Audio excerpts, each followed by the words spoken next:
Jim Gilchriest. He is a consultant. The Gilchriest Consulting Group spent a decade as a television news director in 3 different markets: Boise, Idaho, Norfolk, Virginia, as well as Nashville, Tennessee. He's worked in multiple roles for WCNC TV in Charlotte, North Carolina. Jim is a graduate of UNCG. Jim, the floor is yours. So let me see a show of hands. How many people are actually working in a commercial TV station right now? Nobody. Are you all college students? No. What do you do? What are you guys doing? We're not going to make this a lecture. We're going to make this a little interactive. What is it? Reporter. Okay. What are you doing back there? Minor league baseball radio. Okay. Good. And then your students? Just graduated, looking for jobs. And okay, and you want to do what? Okay. What do you guys want to do? Social media in sports? Okay, good. All right, so let's talk a little bit about owner versus renter. One of the things when I was in the news business, I used to talk to people about Hertz and Avis rental car. Has anybody here rented a car? Okay. Or rented the vacuum cleaner from the rug washer from the local place, right? You don't really take care of the rental car. You're driving down the road, you're eating the McDonald's French fry, it drops between the seat and the console. What do you do with it? You'll leave it. Do you do that in your own car? I mean, you will if you're a slob, but then eventually you'll go get it, right? You'll get a vacuum cleaner. So it's the difference between owning that thing or I'm just borrowing it for a little while. And so what I want to talk about in whatever it is that you're doing in sports, and in my game it was television, and before that it was radio, I used to talk about making sure that you owned whatever content you were actually doing. So if the sportscast was 3 minutes, I know that sometimes it's down to 2:15 or 2:35 or 2:45, or when you're in the AP, how much space are they asking you to write, or how many stories are they asking you to turn? You want to make sure that you're owning that content from beginning to end. So what do I mean by that? Owning versus renting. Let's say you have raw material. Okay, let's take Michelangelo's some famous art. Let's take David. There's a big block of something, of raw material that you're going to chisel down. What happens to the rest of the raw material that's on the ground? Are you going to leave it there? In the TV news business, or in a lot of radio, if I do an interview with you, I'll pick 3 sound bites and I'll discard the rest. I'll go on television, or I'll write my story. Or when you talk about minor league sports, when you're interviewing someone in a dugout, you'll do that little snippet of content for your show or for whatever it is you're doing, and you will discard the rest. And when I was starting out in the business, in the Stone Ages, that was fine. But it's not fine anymore, because you have an audience all over the place on so many different platforms. So not only are you going to watch it on television, you're going to listen to it on radio. The wire service used to be something that you would see on a computer in a newsroom. Now I can get that in a million different places, from Twitter to Facebook. I can even sign up for a wire service if I want to. And where is all of that content going to? So when you're starting out in the business, or if you're currently doing the business, you need to do one fundamental thing that I think people tend to overlook, and that is you need to change the way you think about how you're doing your job. Because when I was starting out in sports, and I asked people, all right, so when I asked this room here, what do you all do? There were a lot of people who said, I work in TV sports. Well, that's a great answer in 1990, but it's no longer that today. So when you think about the job you're doing, or the job that you want to do, stop thinking about it in terms of a job title and think of it more in terms of a job responsibility. What is it that you're trying to do? Okay? Let me talk about a little bit about who it is you're doing it for. So, minor league sports, who are you doing that for? Okay. Are you doing it for Tony next door? But a lot of people will say, I'm doing it for my colleague. I'm doing it for the boyfriend or the girlfriend or the people that I'm going to meet at the bar later, right? You're going to get together with a bunch of people or the players. You're not doing it for those people. You're doing it for the audience. Why you get into the business, why you're in the business of sports, is there's a transaction between what it is you're doing and what the audience is consuming, what the audience actually wants. Okay? So you want to think about the audience and what they need and what they're coming to you for. Okay? So what does the audience want? When you're talking about sports, why does anybody consume sports? Entertainment. What else? Why are they reading your copy?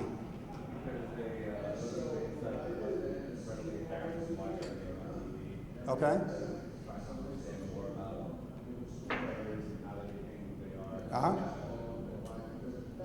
And why? Why do they want that understanding, a little deeper understanding?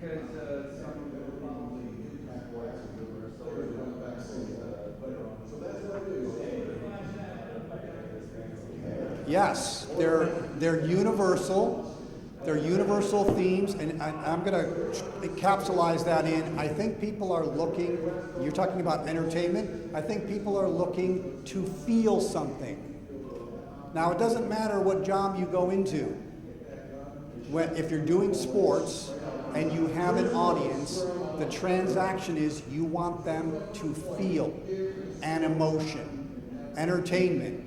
I want to, like you said, living vicariously through somebody. I have a fantasy. I want to be in a place where I've never been before. I'm never going to go. I don't know what it's like to play football other than Pop Warner.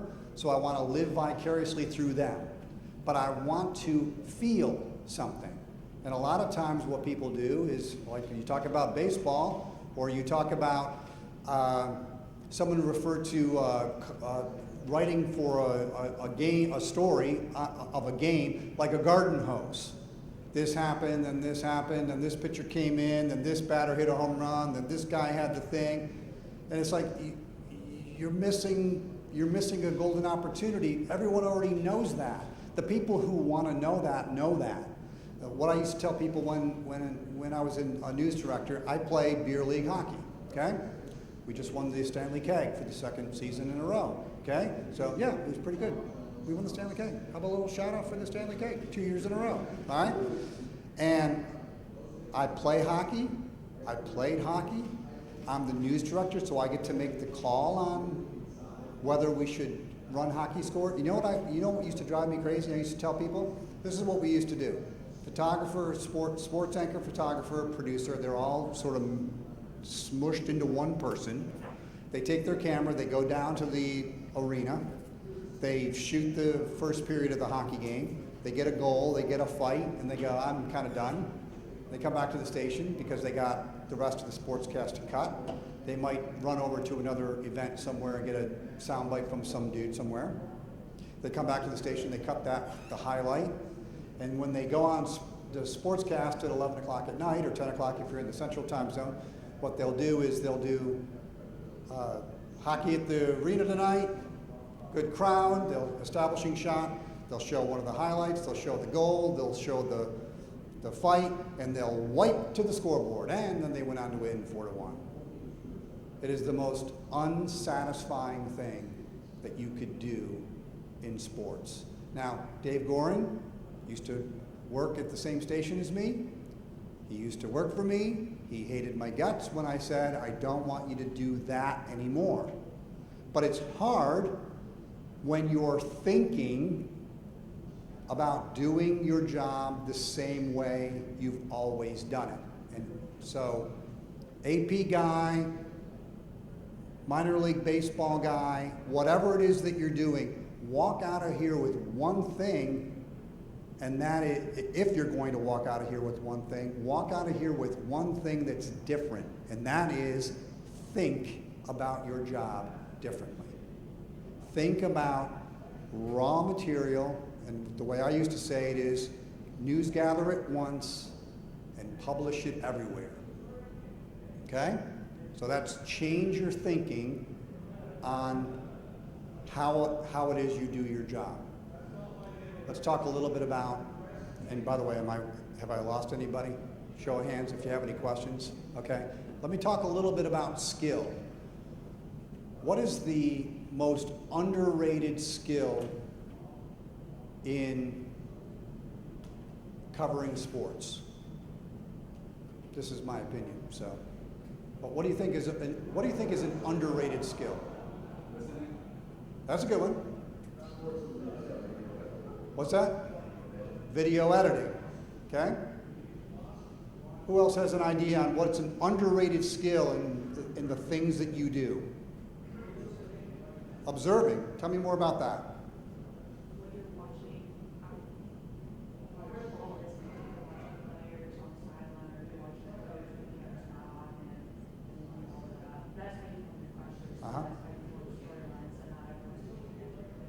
That's good. I would say that one of the most underrated skills that we have just as people is interviewing. So it's a little bit of listening, it's a little bit of observing, it's a little bit about the mechanical skills of things like how to cut tape in a non-linear environment. I can insert edit. Was that, I don't have to insert edit anymore, now I gotta do now.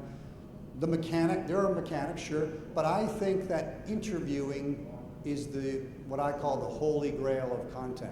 Because if you don't have the raw material to begin with, there's not a lot you're going to be able to do. I'll talk a little bit about observing in just a second, but I want to focus specifically on interviewing.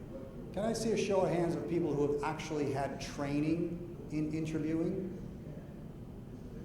You've actually sat down with somebody and they said, here's how to do it? That's actually surprisingly good.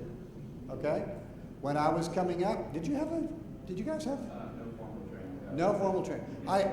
I had no formal training other than the guy said, here's what you do. You go out and you get 3 sound bites because you're going to do a 7 a.m., an 8 a.m., a 7 a.m. package, an 8 a.m. package, and then an extra sound bite in case they want to throw it in as a bow shot later on.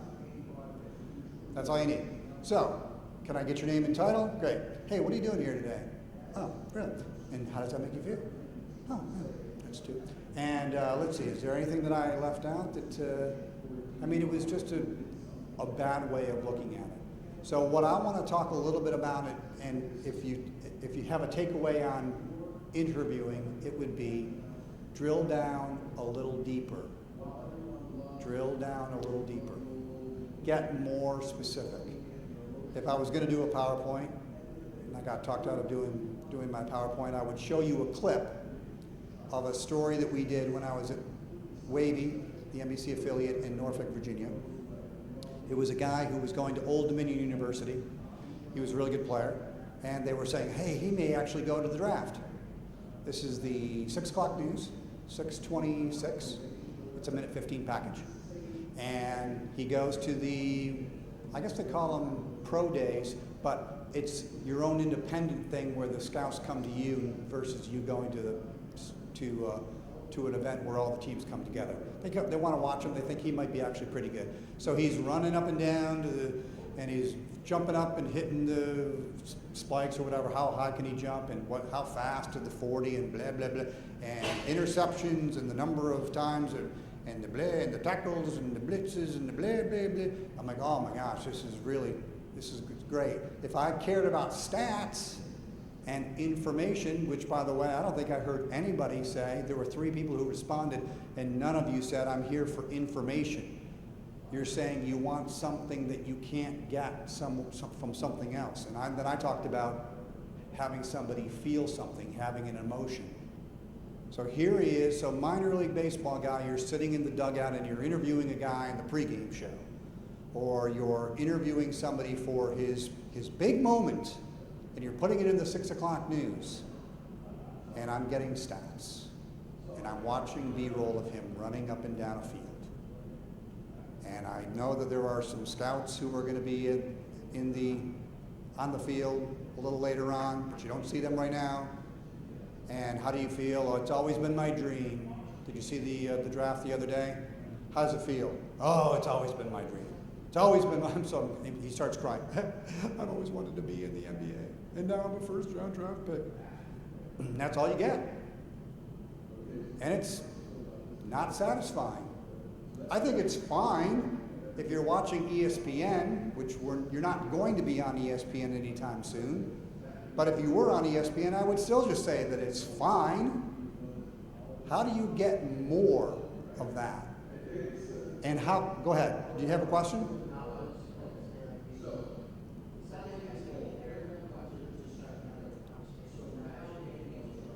Well, let's go a little deeper than that even. So he said that don't ask generic questions, have a conversation. I think you actually have to go deeper than that, because I can have a conversation with you and I will never end up with a soundbite. What I'm saying is drill down into something specific that gets at the emotion of the thing that you're talking about. So as I coached my reporter, who, by the way, I think since then has never had another player who had an individual pro day. So the advice was like, that's great, except he's not using it. He had his one opportunity and he missed it. So you come here, you take your vacation time, or you spend your own money to drive here and to stay in a hotel and to spend money on your own food.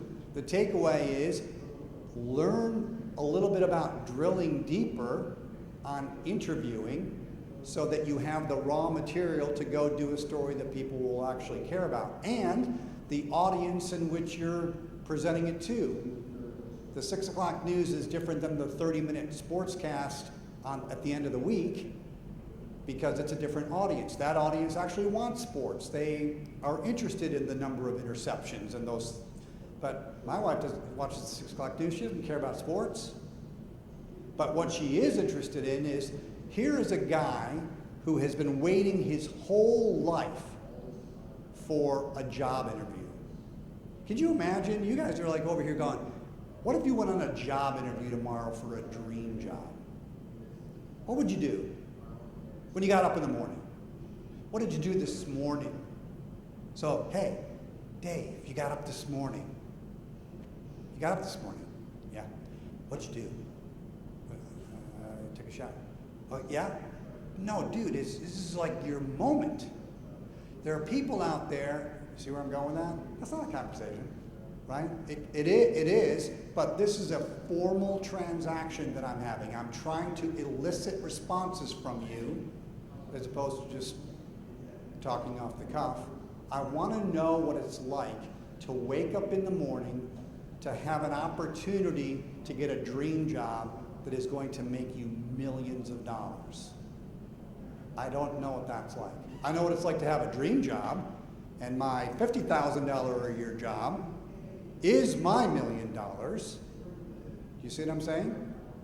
So when you're interviewing, you want to be specific, and you want to try to elicit emotions, and then I would suggest one other thing: keep digging. Really? Tell me more about, really? Well, say more about that. I want to know more about that. Tell me more. You were saying earlier, can you expand on that? Any version of drill down deeper. I didn't understand what you meant. You said something, you were saying like start a conversation. What do you mean by a conversation? Now I'm forcing you. I could do that with anybody in the room. I could come over here and I'd say, hey, video editing. What do you mean video editing? What do you mean, editing? Tell me more about that. Open-ended, it's not closed, it's not yes or no. I get him to say something provocative that he may say. I may ask another question. It is one of the most underrated skills that we have as sports journalists, interviewing. I could spend the whole hour, and Dave knows I could spend probably the whole day on talking about nothing more than interviewing. and then finding that soundbite or the quote, and saying, what am I going to lead this story with?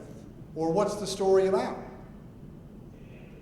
Kawhi Leonard, Game 7, Raptors, Sixers. Show of hands, you all know how that ended. I don't want to spoil it for anybody, in case you have it on DVR and you're going to watch it later. My wife does not really like the NBA. She doesn't really care. But you know what she does like? What does she like? She likes emotion. She likes drama. So the way I presented it to her, this is the story. The story is not Game 7 and the winner goes on to the... She doesn't care. Okay? Minor league baseball. When you're talking about interviewing a baseball player, the audience, what do they care about as you're going into the interview? What is it the audience is wanting? Or what would they be interested in? And maybe I'll discover something that they'll be interested in. I'm going to come back to your question in just a second. But I want to make sure that I drive the point home. Kawhi Leonard, I want to know what it was like to hit a shot in a Game 7 that's never been done before, but the drill down part is, so I saw your face, dude. I saw you crouch there. And how many times did it bounce? 4 times. So when you launched it, tell me about that. And then it bounced on the rim. Unbelievable. And then just wait. He's not going to say nothing. People will fill the silence, called the golden moment. You've heard that before, maybe, I hope, right? So people will fill the silence with something. And then, it was crazy, man. It bounced a second time. So, I mean, I can't, what? Okay, then it bounced a third. See, you're drilling down. It's a perfect microcosm of what I'm talking about. Now, I'll save you the trouble because I went and looked at a number of different websites and TV stations and a number of different presentations. Do you know how many times people asked him about the shot like that? And there were pictures. Do you guys see the still picture? They interviewed the photographer. It was like, she was like a freelancer or something. It was like this awesome moment. And they had, then another photographer had a different angle of the same thing. And everyone was like, oh, the interview the photographer, oh, this is a great thing. And Kawhi's crouched like this. And you know how many people drilled down and asked him about the specifics of the suspended in time, emotion? You know how many people? 0. And you know why? Because I believe it is the most underrated skill you can have. Interviewing. Now you can go out and say, Google interview tips. And you know what they're going to tell you? They're going to say, don't ask closed-ended questions. And are you feeling happy today? It's either yes or no, or I don't really know. Tell me about how you're feeling is an open-ended question. You can get a million different ways to interview. But what you rarely will hear is drill down deeper and deeper, almost to the point, and I like the example of when I did a dugout show in Syracuse. It would almost kind of be not annoying, but it's like, dude, all right already. I squeeze every ounce out of the answer as I can get. And why? Because I'm trying to get specific. So that when I write a story, and I'll use a news analogy just so you understand the point, then I'm going to move off of it. And the guy robbed the bank and he got away in a car. He drove away in a car. What kind of car? What color was the car? How fast was the car? Was he the driver? Was he the passenger? Was he in the trunk? Did he jump on the roof? Was he on the windshield? See the difference? I can't know that. Well, what kind of car was it? I don't know. Why? Because I didn't ask. Because you didn't drill down. Get specific. And then if you don't want to use any of that information, well, who cares? It's on the edit room floor. No one cares. It's up to you. Did you really waste any time? Did you really waste any energy? Any effort? I'm there, I've got the microphone. I've already asked you to billboard the tape, and I already asked you how you felt. I'm still standing here, my tape's still rolling. I'm not losing anything in it, but there's so much to gain. You had a question? So, to keep digging, does the research also entail in that, as well as asking the question that you know everybody want to know, like why Leonard, where you going to sign with this offseason type thing? Like Yes. Yeah. When you do research, I'm talking specifically about interviewing, but you could take that to the nth degree. When you're researching, there's always more that you can research. I think I remember there's a guy at the Poynter Institute. You guys know what the Poynter Institute is? It's a journalism think tank, and people go there and learn about how to be better journalists. There's a writer there, and I think he uses the phrase, get the name of the dog. It's the same sort of concept. Drill down and get specific information. Yes? So you discussed about this obviously in great length. Why do you think, for example, like Ray Taylor, John Williams said at the draft, when she asked, how do you feel, right? You know, maybe you can make the argument that she's working ESPN, she's working at the draft. Why is she not asking these deeper questions? Yeah, why isn't she asking deeper questions? So if it were me and I was the boss, I'd say, I'm critiquing that, I'm saying it's not as good as it could be. Now it's ESPN, so she's only got a limited amount of time, and you sort of understand what the transaction's about, and you move on with your life. But so what? So I could plug in the 4th pick of round 1 of 93, and it's going to sound like the same soundbite. And I think that's terrible. And did you really come all the way to Winston-Salem from wherever you came from and spend all your money just so you could get that kind of information, just to find out just how to ask open-ended questions versus closed-ended questions? It's got to be more than that. So I think interviewing is a big deal. The next thing, yes, sir. Huh? Yes.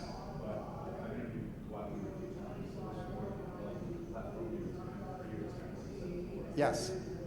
He is disinclined to speak about himself. He's not inclined to build silence. And if you say something to him, you know, that's not a question. He's the type of guy like this, or he's like, Yes. you don't understand your question. Yes. So when you encounter people like that who, you know, kind of develop this refined approach to developing Yeah. anything that will show the kind of personality or ability to the public. Right. It would be like, and some of the things you're talking about, you might have to add in that situation. Yeah. So what I would say is, if you interviewed 100 people, okay, what I think is if I looked at 100 of those interviews, if we all sat down together as a group and we looked at 100 raw interviews, you're going to see the same thing over and over and over again. And that is missing opportunities to get at some emotional truth. Sorry for the $5 phrase, but you understand what I'm saying. Yes, Kawhi's a bad example because he's closed. I interviewed Bobby Knight with Pearl Washington. So back in the day, Bobby Knight was going to be the coach of the U.S. Olympic team, basketball team. I'm from Syracuse. I'm the beat reporter for the Syracuse Orange basketball team. Pearl Washington is going to go to the Olympics, to the tryouts. Well, he's a god, small g, in Syracuse. Okay? He's Pearl Washington. And Bobby Knight is in the Hotel Syracuse, and I'm walking along with him. Hey. And I go, hey, what are the chances that, what do you think of Pearl? And he goes, everybody's going to get a chance to showcase their talents, and they're going to get the same kind of judgment as everybody else does. I go, all right, cool. Hey, so second question. But Pearl though, he's a point guard. He's like, here at Syracuse, he's like really flashy, and everyone thinks he's, God's gift to basketball, and so you're Bobby Knight. So how does Bobby Knight feel about Pearl Washington? I already know how Jim Boeheim feels and how the people in Syracuse feel about God, small g. I want to know what the vaunted Bobby Knight thinks. Kawhi Leonard, same thing. Everybody's going to get a chance to showcase their skills, and they're going to get judged the same way as everybody else. And I go, okay, well, but Bobby, dude, seriously, this guy is going to like go number 1 in the draft, right? So, any insight at all on this player that you're here? And we're walking right down the hallway of the Hotel Syracuse, and he stops and he looks at me and he goes, "Are you a dumbass? I just told you that he is going to be judged," right? So I'm not going to use Bobby Knight as an example because, okay, back to the 100 raw interviews. Yeah, are there going to be jerks like that? Absolutely. So for the purposes of the conversation, how many Bobby Knights am I going to run into out of the next 100 interviews that I do? How many Kawhi Leonards am I going? So I'm not even going to waste my time. Personally, I've only got an hour here. I'm not going to waste my time on trying to figure out, oh, what could I have said to Kawhi to get him to fill the silence? I don't care about him. He's an outlier. I'm going to focus my energy on the 92 people where I missed asking the color of the car because I'm worried about the one guy. And have you had baseball players do that to you where you're like, there's the one guy who's never going to want to talk to you? Well, don't worry about that guy. That would be my advice. Spend your energy on asking good questions and asking challenging questions. Let me push back on you on that just for a second. You're telling me that Kawhi, see how I did that? You're telling me that you've interviewed Kawhi and he's never done, see, I'm challenging you now. Here comes the sound bite. I don't know what you're going to say. You're going to say, I'm going to say, tell me about the trying to ask a different question. Like, tell me the different ways. Oh my gosh, that must be so frustrating. Do you wake up in the morning and go, oh my gosh, we're playing San Antonio tonight, or in this case, Toronto. They're playing Toronto tonight. I got to interview Kawhi Leonard tonight. Do you wake up in the morning and have agita like when you wake up because you know you're going to interview him? Tell me about what that's like.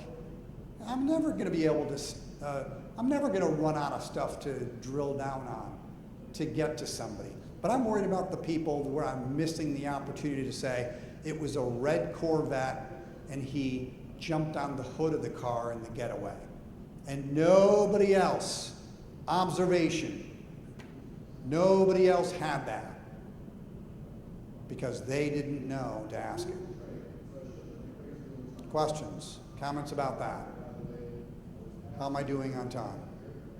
I want to talk, we have time. I want to talk a little bit about audience and what an audience is looking for and the different platforms, okay? So I want to talk a little bit about your prime, so for those who aren't in the business yet, you're just going to have to imagine what your primary job is. And then there's a secondary job and a third level responsibility. And this is what I want to come back to this idea of job titles versus job responsibility. If you're looking for jobs, has anybody ever told you don't look for job titles? Because when I was because they're useless. They don't mean anything anymore. They mean very little anyway.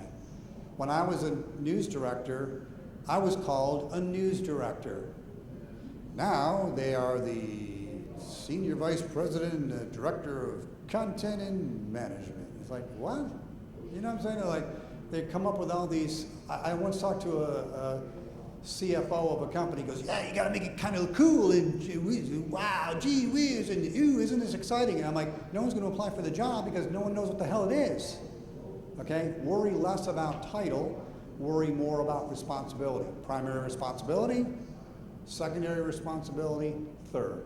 And another takeaway, when I talk about owning, this is another thing that owners versus renters. This is when renters have French fries that fall and they leave it. Renters just go, I'm going to get my content and I'm going to essentially put the same thing everywhere. If I could pick on the AP for a second, not to pick on them, I've used them as an illustration. I used to, in the old days, talk about, the Associated Press would have something called a news agenda. 5 or 6 stories that would hit in every hour of the day. The 4th news agenda would be 4 a.m. The 16th news agenda would be, okay, so you understand? All throughout the entire broadcast day, and they'd have news agendas with big, am I showing my age here? Is that what I'm doing? I'm really old. But the news agendas would be these big honking paragraphs about 5 or 6 stories, all in the news agenda. And then a couple minutes later, the news minute. Oh yeah, it must have tortured you guys having to do these. Then there was something called the news minute. So it was the 4th news agenda and the 4th news minute. And the news minute was like a couple of sentences of each of the stories. And they're all the same stories. Then inside each of those stories was what was called a write-through. And then if you updated that story with a quote from somebody later, it would be a second write-through. It would be the full story, the one that you'd get in the newspaper. It'd be 5 or 6 inches or whatever it was. And so those would be standalone stories, and that's how they would end up on the air or on the wire. I use that as an example because it's essentially the same story, same lead, right? Same structure, insert a quote, but it's essentially the same structure. News agenda, news minute, right through. What I'm proposing is think less about your title, think more about your responsibility to do, in my case, television, or maybe you're doing something for radio, or maybe you're doing something on Facebook Live, maybe you're doing Periscope, maybe you're doing Snapface or whatever Bill Belichick used to say to like clown around because he pretended like he didn't know what he was talking about, right? Snapface or whatever, Periscope or, right? Twitter, tweet, I got a tweet. Okay? What you want to do is you want to focus that content on what that particular audience is looking for. And that's another difference between an owner and a renter. A renter just gets the content and has the same lead everywhere. They don't think about being creative on Twitter. They don't think about in TV, there's a package, minute 15 package, right? You know what that is, right? You've heard that? And then there's a VOSA, which is the cut down version. So it's the news minute version of the news agenda or the write through. And it's essentially the same thing. When you're putting together a little donut for something you're doing during a broadcast, a radio broadcast, you're setting it up the same way in the intro. I see this in all kinds of sports production. In the pregame show, I see and then Billy has the story, and Billy does the story, and then, okay, great. And when we come back, we'll give you the starting lineups. Then the game starts, and now we're in the middle of there's a face-off, there's an icing, so I've got a little time, or it's between innings, or he comes to the plate, or the receiver made the great catch, and they say, the same exact intro, same sort of structure, same sort of lead, and I talked to him earlier, and if I have time, I'll play the soundbite, and if I don't have time, I'll paraphrase the soundbite. It's the same thing. It's a different audience. It's a different need. They want something different. So another takeaway, what an owner would do, my definition of an owner, is spend your time thinking about what each platform is for and what it's designed to do and what the audience is there for. So you paraphrase or you change the lead or you change something. If you don't, and all you do is and you say, I don't have enough time, or I can think of a lot of excuses of why you can't do it. Time management, not enough people, not enough time in the day, nobody cares, no one's going to see this anyway. I can come up with a number of them. An owner is going to think, how am I going to take this little piece of marble that fell off my structure and pick it up and say, how can I still use this? Okay? So another thing that I want to talk about, sort of transitioning into when I'm talking about change your thinking and have some skill, the next thing that I want to talk about is what I call the whiteboard effect. And that is, take a whiteboard or a napkin or with a Sharpie or a piece of paper with a pencil or however you do it, and write down what you have, the raw material of what you have, and then think about how I could use this on all these different platforms. Now, if you do, I do it all the time, and people say, isn't that time consuming? It isn't that complicated. The answer is no. It's not any more complicated than logging the tape, right? Or picking your soundbite, or prepping to ask your questions. You have all your raw material and you say, okay, I could do a, think of like 60 Minutes Overtime, or what do they do on HBO Real Time with Brian Gumbel? And on their extra, Real Sports Extra, for the HBO Go people, I'm going to have, what are the easy ones? The whole interview, the raw interview, right? The entire doc, we've posted the entire document online so you can see it for you. Here's all, right? I'm saying drill deeper than that. What else is there? What else could you do? Could you do a poll? Could you do, right? Baseball guy. I saw somebody who did a really clever segment that I had never seen done before, and that was a catcher who framed pitches to get calls. And he was essentially describing what, this is how I would synopsize it. He was describing how to cheat. All he was doing. He was saying, I'm going to get this umpire to give me a strike because, now watch this. And then if I move my left foot over here and just crouch down to the little thing. And it was like this full package, and it was like, he interviewed the catcher. That's all it really was. But then they're like, yeah, but you got the knuckleball guy is pitching tonight, whatever. You understand that you tailor it to each audience. Now, I may not be a huge baseball fan and I don't care about how you frame pitches, and I might be enticed if you sell me on the idea of you want to learn how to cheat at sports, which by the way, I just came up with a pretty good thing for Twitter, because I might click on that actually. But let's say I'm not interested in baseball to that degree. Well, why are you putting it in the 6 o'clock sportscast when I'm watching the 6 o'clock news? I don't care. Think about the audience and think about the platform. And so the takeaway is, how am I going to remember to do that? Don't think about your job in terms of your job title. I'm a TV sports guy, I'm a radio play-by-play guy, I'm an AP beat writer. And think more in terms of what is my responsibility with this content. Questions about that? Comments? Okay. One final thing. It's a takeaway that I think people tend to miss. Is today the first day of all these, of the seminars? It's only days, but there's other, you're listening to other people, right? You've got other stuff in your notebook, right? Do you have other stuff in your notebook? Let me see what you got in your notebook. No, I'm just kidding. You have other stuff in your notebook, right? Was there a panel discussion last night? Okay, and then there's going to be more stuff today. You're going to go see Doc Emmerich, I hope, right? He's going to be awesome. You're going to go to the banquet tonight. Tony Kornheiser or Peter King's going to say something profound. You're going to write that down, right? What are you going to do with it?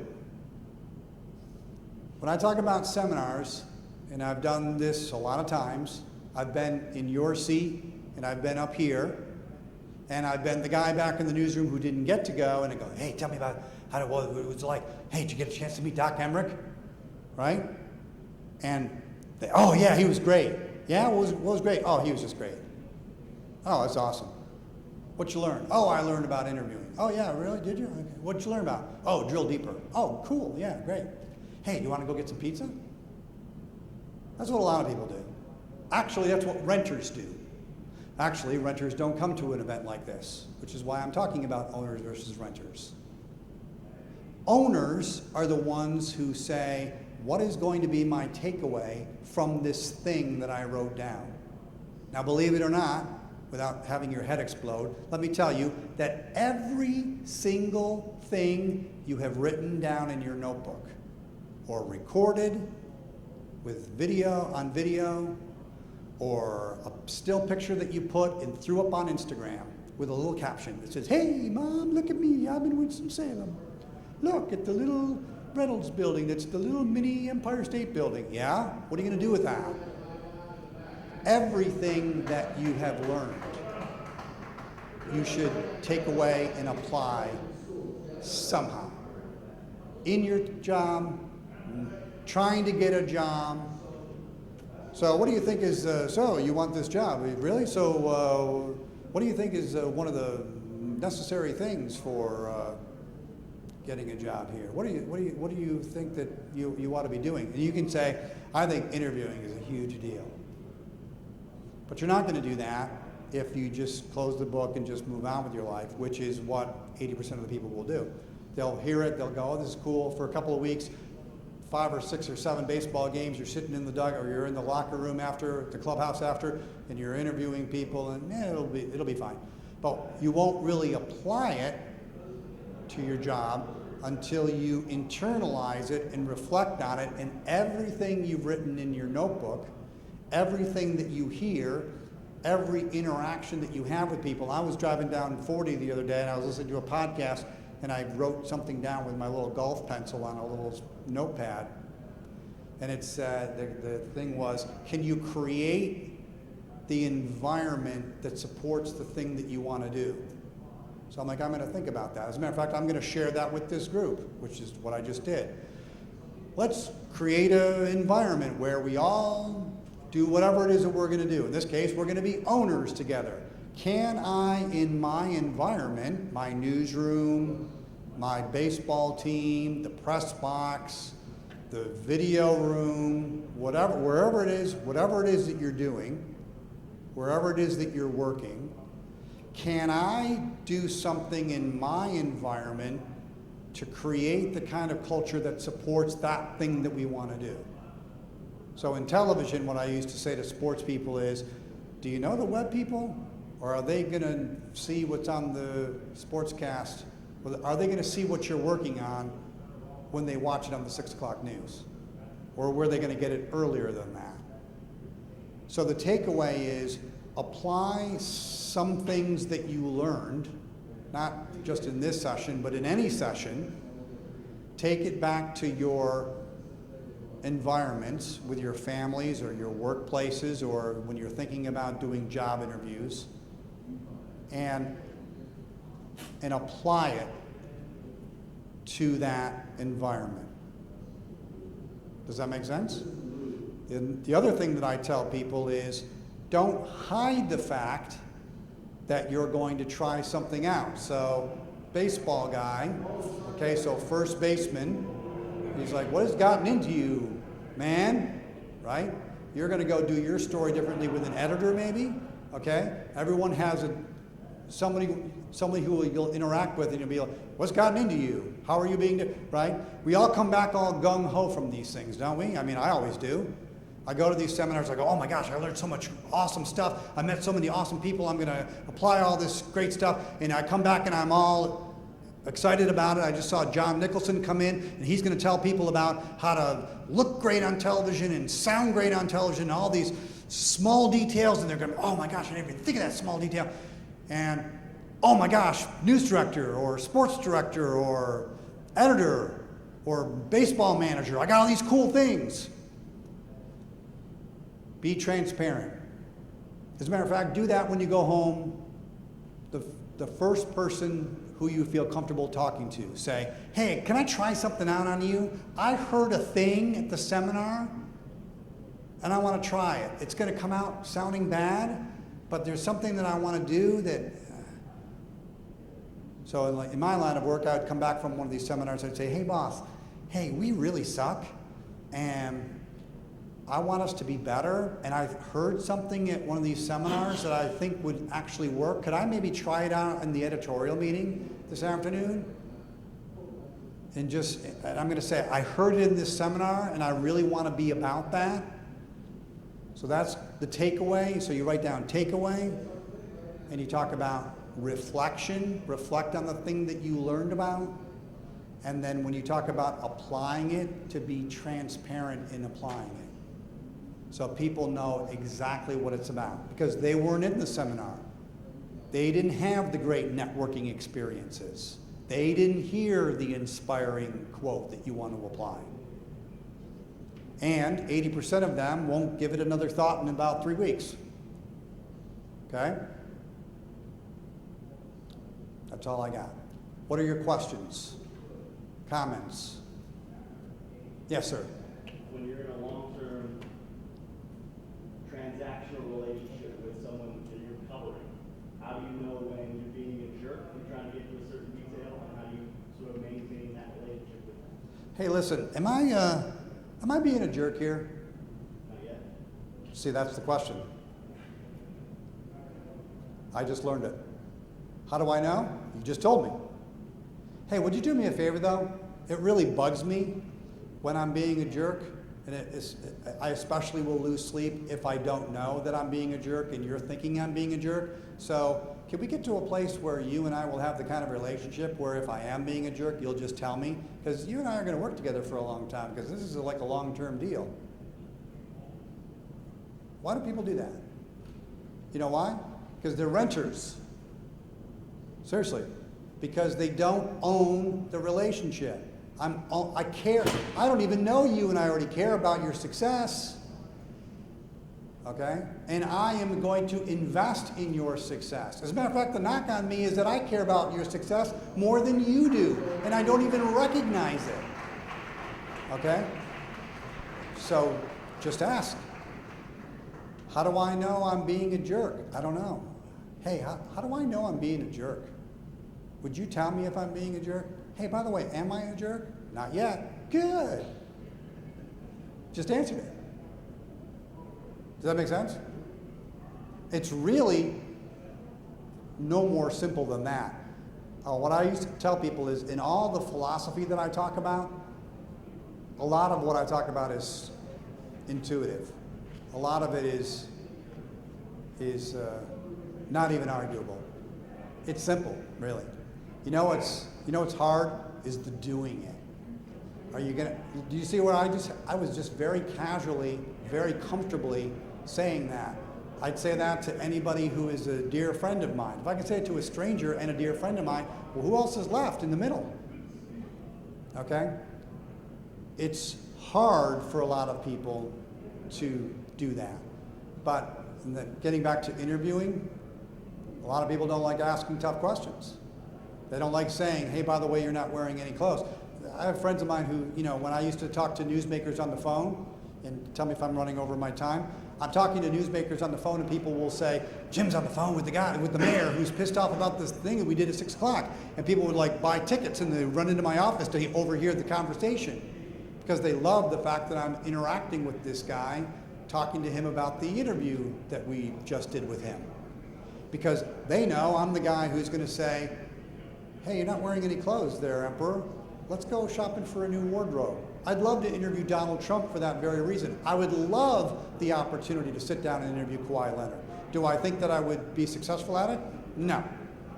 But I sure as hell would love to try. Because I think that interview would be freaking awesome. For me, anyway. Just like my interview with Bobby Knight was awesome. I'm like, dude, seriously? Here I'm this rookie reporter, and I'm talking to Bobby Knight. I'm like, you're this big dude. Why are you bullying me? I'm asking you about Pearl Washington, which is essentially what I did.